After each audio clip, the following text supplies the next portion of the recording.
ליטל, מה העניינים? אני מתרגש. איפה אלכס?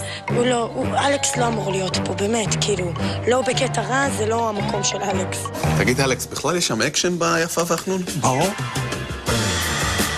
אלכס זה המאהב הפלוטוני. היא אומרת שאתה בכלל הוא פלוטוני. אין כזאת מידה. זה אהבה ללא מגע. הבנתי, זה נכון. וליטל יוצאת לדרך? שליטל בשטח! כולם במתח! כולל אני! אז ליטל יוצאת לדרך. אין לי לחשוב, אני לא... יפה, חשבתי שפה יקבור תפרוש. איפה הלקסקו שלי, איפה? עושה רושם שזה ייקח קצת זמן, בואו נאיץ את זה קצת. אין ברירה, אין ברירה. אתה יודע שזה נראה מה זה פשוט ככה?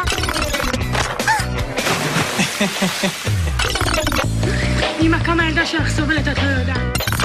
תודה לאל, ליטל מגיעה לפיצוצייה, בואו נראה איך היא מתמודדת עם זה. בינתיים נפלא. תגידי, למי היא מדברת? למי היא מרביצה?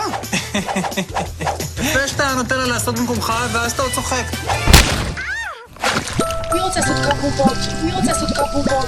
שימי לוחמיים, שימי לוחמיים. אין לי אפילו איך לסתום את האף.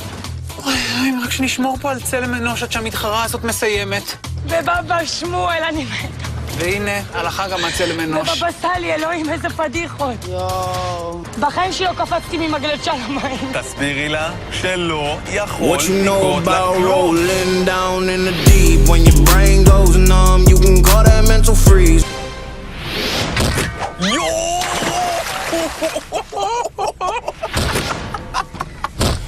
איזה מין אינסטינקט זה להתיישב. אני רק מקווה שאלכס לא רואה את זה. אני עומד פה לידך. דנה, מה קורה איתה? ליטל, מה קרה? קודם כל חטפתי שבץ. פאק, אם הייתי יודעת שזה מה שמעיף אותי, הייתי בטוחה שזה מה שמעיף אותי. אמרתי לכם שיוצא אותו מצחיק. האמת שאתה צודק, אין מה להגיד. בהנדסה אתה מבין, ואני מבין בבומבילת הזהב, ואני אומר שיש פה מועמדות ברורה לפרס בומבילת הזהב. 5,000 שקלים, פנטה.